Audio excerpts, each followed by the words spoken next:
Okay, what's going on, guys? Caleb here, founder of Online Exits. You guys have probably seen me through my YouTube or some of the other work I'm doing. But today we've got the one and only Benjamin Hoang. I haven't said your last name in a while. Benjamin, how are you doing? I'm doing fantastic, man. It's been a long day and I'm excited for it. Yeah, sweet. So in today's video, we're pretty much going to do an overview of our time together. I think we're just shy over 30 days together now. And Ben, we'll sort of open the floor to talk a little bit more about your story and your experience together. But yeah, for those of you guys who don't know, Ben joined Online Exits as a client for sales consulting. We had some pretty key objectives and a lot of problems that we were working to solve. But now the dust is settled. We've got a clean roadmap in front of us, good team built underneath us, and we've hit a lot of those. But yeah, I'd pass it to you, Ben. Where were you at prior to our engagement and sort of how was the tempo of your business? And also, if you could explain what you do as well, that would be great. 100%. So I'll start off with that. So we pretty much run a marketing agency for real estate investors.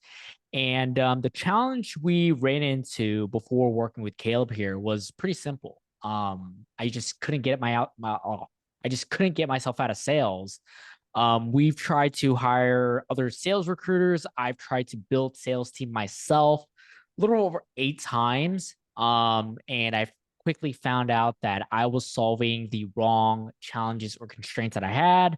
So I ended up just repeating the process over and over again. Hmm. But the biggest challenge was I was just never able to get out of sales and build a sales team that functions without me because I wanted to use that time that I would get back to do higher leverage things, but Yeah. uh that's another topic for another day. The I was high gonna leverage. say now we're in the midst of figuring those things out now that we've gotten your time Right. back. But yeah, and for context sake too, if you're comfortable sharing, what would you say, just sort of the revenue numbers and the size of your business prior to us working together? Before working, we were at around 50, 60K a month, and we were sort of stuck there for I'd say an entire quarter. Hmm. Yes, we've had 1 month where we would just skyrocket, and the next month that we would just fall back down. Hmm. Um, so it was also draining because I was the only one carrying the business, and it kind of sucked because if I wanted a day off, or if I wanted to a day off as in like travel for like Hmm. airplanes and stuff, or I had a podcast or something that I wanted to go to, I just like we either can't take sales calls because I remember vividly I'd go to a mastermind for 3 days and my setter's like, what the fuck? You're not we're not gonna close anything for 3 days. So it was really bad and it set a lot of our sales team or setters at least up for failure. So that's pretty much. Yeah. And that whole the dilemma, right, of the founder being the only one that knows how to sell the product or can sell the product or is trusted to sell the product. That's very, very common across yourself and other clients that I'm working with, where there's just a lot of specific knowledge and things that you do to actually get those deals over the line. There's also a lot of power that you have too, being, Ben, the face of Bolt, and you built an incredible business. And not only that too, I think some things to note is, I mean, right as we were coming together, we were at the midst of sort of another inflection point, I would say. It was the start of the year, right about the start of the year that we began, right? I would say we were probably only a couple days into January, maybe 8 or so days. But yeah, the sales team we had some closers on the team that were stepping away. We had a setter on the team that was also wanting to step away. And pretty much the whole team was just about to be Ben.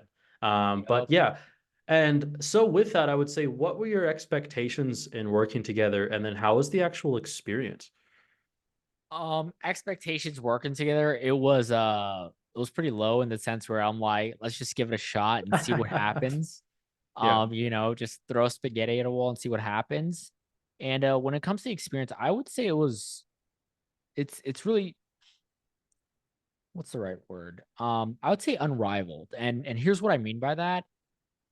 In the last, I'd say 30 or 45 days, whatever the number is, we've worked together. I've not only noticed that the effect or the growth of our team, but the growth in myself in the sense where you're just over delivering to the aspect of like I wanted to learn how to become a better leader. I learned how to manage better, conduct sales meetings better. Just I've realized things and I've learned things that I don't believe I would otherwise learned if we didn't work together, right? For example, the obvious stuff, right? Like if you want more closes, get more demos. For me, it was like, how can we just get closers to close more? Hmm. So I'd say it's for the team, they've closed more, they made more money, etc. But for me, I feel like I've leveled up and I've learned a lot personally. So I'd say it Oh, was amazing. 100%. Mhm. 100%. And I have to say that it's not only about sort of the, what I was able to contribute, but I think your adaptability in this. I was really excited from the day that we first partnered because you were just clearly hungry and very keen, and you were also very aware of the pains that you were at. Was Yeah, it because I was easy? stuck in the Yeah. same spot for fucking 6 months. And what I say, was it easy to make that commitment? Absolutely not. Boy, did we have to drag you over the line to get things finished up. But with that came just about as much commitment on the other side. You're not quick to make 100%. decisions, but the decisions you make, you are certainly all the way in on. And yeah, and one thing too that I would observe, I mean, the core three goals of us working together, and correct me if I'm wrong on this, was one, we wanted to get you out of sales. You didn't trust or really fully believe that somebody else could sell the product as well as you in a short timeline. You were ramping reps over the course of like a month to 2 months, or at least a Yeah. couple weeks. So we didn't believe that you could really get you out of sales that quickly. Two, you wanted to learn how to lead and manage because I remember very distinctly that you just really hated running your sales meetings, and rightfully Yep. so. The meetings weren't really conducted that properly. And then the third was actually data tracking and knowing what the hell was going on in the business because you run this agency, and for anyone who's running a service-based business, there's that mix of your cash that's coming in each month from your existing clients and also the new cash that you're trying to sign. And it's that dance of how do you actually run this thing profitably with your overhead, your new cash, and factoring that all in to hit your targets. And so now, I mean, how do you feel about all three of those objectives, as far as getting you out of sales, your ability to see data, and also your comfortability leading and managing the team? So I'll start with the last one first because that's the easiest one to answer. I actually really, really enjoy leading our sales teams now. Like it's gotten Mm. to a point where I don't even know if you need to be on them, I, which I'm makes me I'm happy to not, to be hear. frank. The first 30 days, Yeah. I was the sales team's meetings, but Yeah. mhm. So I enjoy running the sales team meetings because now we're actually running them with purpose and an objective, a key result in mind. When it comes to the data tracking, yes, we had to adapt and find some common ground there. But at the end Certainly. of the day, it's not only getting it in place, but actually understanding how to interpret and leverage that data to our advantage. So comparing old data, seeing where KPIs are supposed to be. So that has also been very, very helpful. And then getting me out of sales, this is by far my favorite part because now I got so much time on my hands where I'm like, the fuck do I do all day? Right. So it's a bit Yeah. of a shift for me, um, business or professionally, because I'm used to like having 8 calls on the calendar, just slamming away deals. But now I have setters, closers that are a lot better than me and a lot more productive than I am, Hmm. which can be a problem, I guess, here and there. Um, Yes. that are closing. So I'm very, very excited and I'm pretty glad that we hit that main objective because that's something we've been trying for many, Yeah. many months with And very before little success. and before we segue out of that, what was your sales team prior to us working together? Pretty much where we were at versus what does your sales team look like now in terms of talent and actual people that you've got manpower? I think before we had one setter and I was the only closer, if I'm not mistaken. Yeah, because Sebastian had Yeah. just put in his Yeah, yeah. resignation So we right at had the time. one, So yeah. We had one setter, we had one closer, and then there was me. But that closer left for when we started working together. he was already out the door. Yeah. Yeah, he was already out. But now we have, I think, three. No, we have two. Yeah, we have two setters that are running, and we have a third one who came in earlier this week. I mean, yesterday. Hmm. Um, and then we have two closers, and our third one is coming back very soon. So Hmm. pretty established, I'll say, Yeah. sales And team. also, I'd say the risk is now spread a little bit more evenly. Now you were actually able to attend events. I believe you went Oh into yeah, Alex Hormozi's for launch event, and we still had the 100%. team cranking. And this week, today, we had a couple sales come over the line. And last week, we collected our first PIF, I think, for the year from someone other than yourself. No, No, not the no, no, first PIF. no. The 7K. I guess 7K. James got That a was couple. We did get a couple yeah. PIFs. James got one last week. Yeah, yeah. So we sure it's our like second or third one. I don't know. Yeah, Garza's got one too. Well, cool. Yeah. And so with that, you talked about now you've got all this free time now. What's sort of over the horizon for Bolton and even yourself? What's on the horizon? More leads and more calls, and then Hmm.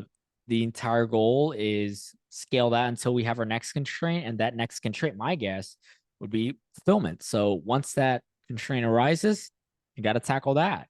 Yeah. But without sales, there is no fulfillment. It's like if we don't have any clients to fulfill for, what the hell is a client success team doing?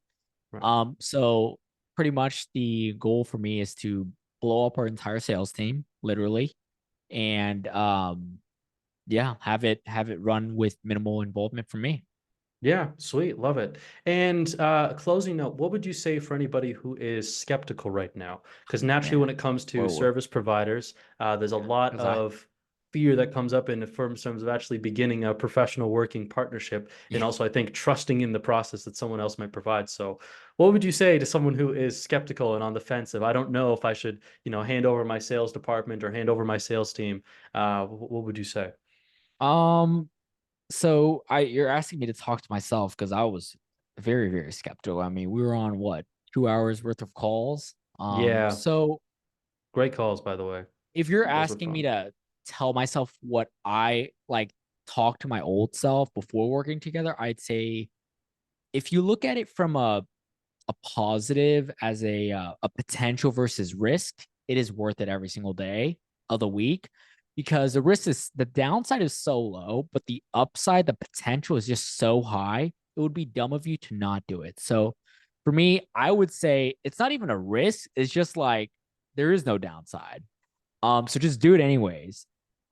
Because I definitely didn't regret it, but what your next customer has to understand that you can do your job, but if the client doesn't do their job, it doesn't really matter. So if Mhm. they're going to commit to it, and I'm sure you will, like you have with us, um, they're going to get similar, if not better, results than we did, depending on where Sweet. they're at, obviously. No, But love yeah, it. And yeah, and as much as I played my part once more, I will say you were incredibly fast and incredibly adaptable with all of this.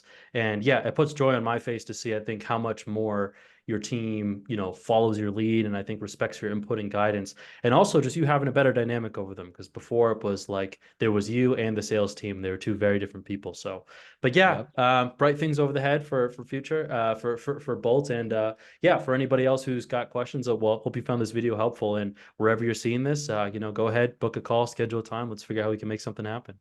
But sweet. 100%. With that, Ben, it was a pleasure having you on. And yeah, Absolutely. until the next one, all the best. Absolutely. Absolutely.